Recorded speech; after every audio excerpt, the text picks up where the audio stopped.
سے بھی آپ کا آ رہا ہے۔ اسی طرح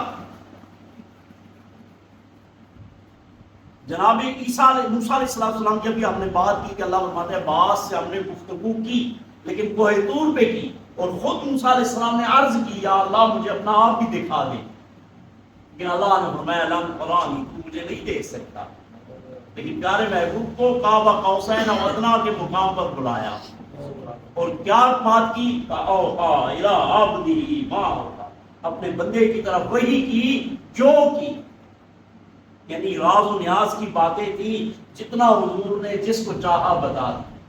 پھر حضور علیہ السلام کے علم مبارک فرمایا وَعَلَّمَكَ مَا لَمْ تَكُنْ تَعْلَمْ، ہم نے آپ کو ہر وہ علم دے دیا جو آپ نہیں جانتے۔ اب آپ اگر یہ کہیں کہ حضور کو اس کا علم نہیں تھا، اس کا، تو اللہ فرماتے ہم نے دے دیا، یعنی ہر وہ علم جو آپ نہیں جانتے تھے ہم نے دے دیا، جو آپ کے تصور میں آ سکتا ہے۔ اللہ آپ کہتے ہیں یہ علم یا سائنس ہے، ٹیکنالوجی ہے، جدید علوم ہے، یہ آج کے ہیں، اللہ فرماتے ہیں ہم نے ہر وہ علم دے دیا جو آپ نہیں جانتے۔ اللہ رب العالمین نے پیارے محبوب صلی اللہ علیہ وآلہ وسلم کو سب چیزوں کے علوم عطا فرما دیے۔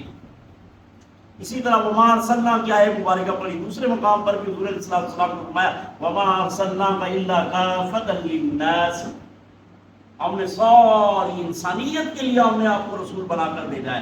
دوسرے مقام پر فرمایا لیکون للعالمین نذیرا، آپ سارے جہانوں کے لیے ڈرانے والے ہیں، سب کے لیے نذیر ہیں۔ اسی طرح حضور علیہ السلام کی امت کے متعلق فرمایا کنتم خیر امت، تم بہترین امت ہو۔ تو امت اگر بہترین ہے تو اس کا رسول کتنا بہترین ہوتا۔ حضور کی بیویوں کے متعلق اللہ تبارک و تعالیٰ جل جلالہ نے ارشاد فرمایا یا نساء النبی لستن کاحد من النساء، اے نبی کی بیویوں تمہاری طرح جہان میں کوئی عورت نہیں ہے۔ تو جس کی بیویاں اتنی شانوں والی ہیں وہ رسول کتنی شانوں والا ہے۔ حضور کی بیٹی سیدہ فاطمہ زہرا تمام جنت کی عورتوں کی سردار ہے، تو جس کی بیٹی تمام کائنات کی عورتوں کی سردار ہے، تمام جنت کی عورتوں کی سردار ہے، تو جس کی وجہ سے سردار ہے وہ رسول کتنی شان والا ہے، وہ رسول کتنے مقام اور عظمت والا ہے۔ آپ شفیع المذنبین ہیں، سارے گناہگاروں کی شفاعت کرنے والے، لوائے حمد آپ کے ہاتھ میں ہوگا۔ اس دن کسی کو لوائے حمد کے علاوہ کوئی سایہ میسر نہیں ہوگا۔ سب اللہ کی بارگاہ میں ایک وقت ایسا آئے گا کہ کسی کی مجال نہیں ہو کہ شفاعت کر سکے، بات کر سکے۔ سارے آدم کے پاس جائیں گے، نوح، ابراہیم، موسیٰ، عیسیٰ، تمام انبیاء علیہ السلام کے پاس جائیں گے اور سارے کہیں گے فَاذْهَبُوا إِلَىٰ غَيْرِي، میرے ماں سوا کے پاس چلے جاؤ، آج اللہ بڑے جلال میں ہے، میں اس سے بات نہیں کر سکتا۔ سارے حضور پاک صلی اللہ علیہ وآلہ وسلم کے پاس آئیں گے تو آپ فرمائیں گے انا لہا، میں اسی کے لیے، میں اسی کے لیے۔ پھر آپ اللہ کی بارگاہ میں سجدہ کریں گے اور اللہ کی ایسی حمد و ثنا کریں گے کہ آدم سے لے کر عیسیٰ تک، بلکہ تمام ملائکہ، تمام رسول، انبیاء، کسی نے بھی ایسی حمد و ثنا اللہ کی نہیں کی ہوگی جیسی پیارے محبوب کریں گے۔ اور پھر اللہ تعالیٰ اپنے محبوب کو فرمائے گا اے میرے محبوب سر اٹھا، جو چاہے گا، جو مانگے گا عطا ہو۔ اس سے مراد حضور پاک صلی اللہ آخر میں یہ حضور کی فضائل کے حوالے سے بات ہو گئی۔ آخر میں اس میں ایک بات ہے اور وہ یہ ہے کہ ہم نے فرمایا عیسیٰ کی مدد کی، کس کے ذریعے؟ جبریل کے ذریعے سے۔ اللہ تو خود بھی مدد کر سکتا ہے نا۔ معلوم ہوا کہ کوئی اللہ کا نیک بندہ اللہ کی عطا سے مدد کر سکتا ہے۔ وَأَيَّدْنَاهُ بِرُوحِ الْقُدُسِ، کہ ہم نے ایک پیغمبر عیسیٰ کی مدد کی جناب جبریل کے ساتھ۔ معلوم یہ ہوا کہ اللہ کے نیک بندے اللہ کی عطا سے مدد کر سکتے ہیں۔ ہم نے عیسیٰ کی مدد کی جبریل کے ذریعے سے۔ اب یاد رکھو کہ دیکھو عیسیٰ علیہ السلام کو عیسائیوں نے کہا یہ اللہ کا بیٹا ہے، کہا ہے نا، قرآن میں ہے۔ تو اللہ تعالیٰ نے ان لوگوں کی مذمت کی جو عیسیٰ کو اللہ کا بیٹا کہتے ہیں، کہا یہ کافر ہے، یہ غلط کہہ رہے ہیں، لیکن عیسیٰ کی شانیں بیان کی، عیسیٰ کی مذمت نہیں کی، کیونکہ عیسیٰ نے تو نہیں کہا کہ مجھے ابن اللہ کہو۔ اسی طرح یہ اولیاء نے یہ نہیں کہا کہ ہمیں خدا کا درجہ دو، سمجھ آ گئی بات کی؟ تو اگر ان کے ساتھ کوئی غلط نسبت رکھے گا، ان کی کوئی غلط تعریف کرے گا، غلط شانیں بیان کرے گا جو ان کی شان کے مناسب نہیں ہے، تو ان شانوں والوں کو برا کہا جائے گا، ان کو کہا جائے گا کہ تم غلط کہہ رہے ہو، تم غلط تعریفیں کر رہے ہو۔ وہ اپنی جگہ جس طرح عیسیٰ علیہ السلام اپنی شانوں والے، عظمتوں والے ہیں، اس طرح اولیاء کرام بھی اپنی جگہ شانوں۔ اب اولیاء کرام کی مزارات میں اگر کوئی چرس پیتا ہے، کوئی ڈھولک بجاتا ہے، کوئی غلط کام کرتا ہے، تو یہ ان لوگوں کو منع کیا جائے گا اگر کر سکتے ہو۔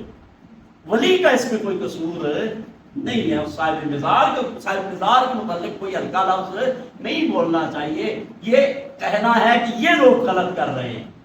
اس طرح مسجد میں کتا آ جائے تو مسجد کی حرمت عظمت اپنی جگہ قائم رہے گی، کتے کو نکالیں گے۔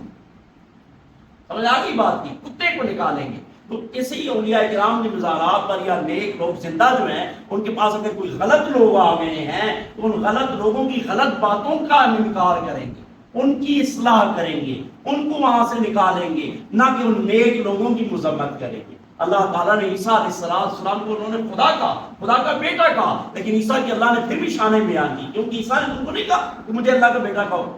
وہ تو کہہ رہے ہیں میں اللہ کا بندہ ہوں، اللہ کا رسول ہوں، لیکن جنہوں نے اس کو ابن اللہ کہا اللہ نے ان کی مذمت کی۔ بات سمجھنے کی بات ہے کہ اولیاء کرام اور بزرگان دین کے متعلق اگر کوئی غلط بات کہتا ہے یا ایسی تعریف ان کی کرتا ہے جو اللہ تعالیٰ کی تعریف ہے، جو رسول کی ہے، اور وہ ان اولیاء سے نسبت پیدا کرتا ہے، وہ تعریف ان کے لیے کرتا ہے، تو کرنے والا غلط ہے، جن کی جا رہی ہے وہ غلط نہیں، کیونکہ انہوں نے تو نہیں کہا کہ ایسا کرو۔ اگر انہوں نے کہا ہے تو پھر وہ غلط ہے، اگر انہوں نے کہا ہے تو پھر غلط ہے، لیکن یقیناً انہوں نے تو نہیں کہا۔ اگر کہا ہوتا تو وہ ولی ہی نہ ہوتے۔ پھر ایک بات ترجمہ دیکھ لو، آج میں نے آپ کو وقت زیادہ لیا۔ یہ رسول ہیں جن کو فضیلت کی ہم نے بعض کو بعض پر، ان میں سے بعض وہ ہیں جن سے اللہ نے کلام فرمایا، یعنی جناب موسیٰ علیہ السلام، اور بعض کے درجات کو بلند فرمایا، یعنی پیارے محبوب صلی اللہ تعالیٰ علیہ وآلہ وسلم، اور ہم نے عطا کیا جناب عیسیٰ ابن مریم کو روشن دلائل، اور ہم نے مدد کی اس کی جناب جبریل علیہ السلام کے ذریعے سے۔ اللہم صلی علی سیدنا و مولانا محمد وعلی آل سیدنا و مولانا محمد وبارک آمین۔ الحمدللہ رب العالمین والعاقبۃ للمتقین، والصلاۃ والسلام علی سید الانبیاء والمرسلین وعلی آلہ وصحبہ اجمعین۔ یا اللہ غلطی کوتاہی لرزش معاف فرما۔ قرآن کریم فرمان حمید پڑھنے سمجھنے عمل کی توفیق عطا فرما۔ یا اللہ سارے بزرگان مغفرت فرما، یا اللہ سارے عاجزان گناہ معاف فرما، یا اللہ سوائے اپنی ذات نے کسی نہ محتاج نہ کر، یا اللہ اپنے دست غیب سے مدد فرما۔ صلی اللہ تعالیٰ علی خیر خلقہ محمد وعلی آلہ وصحبہ اجمعین برحمتک یا ارحم۔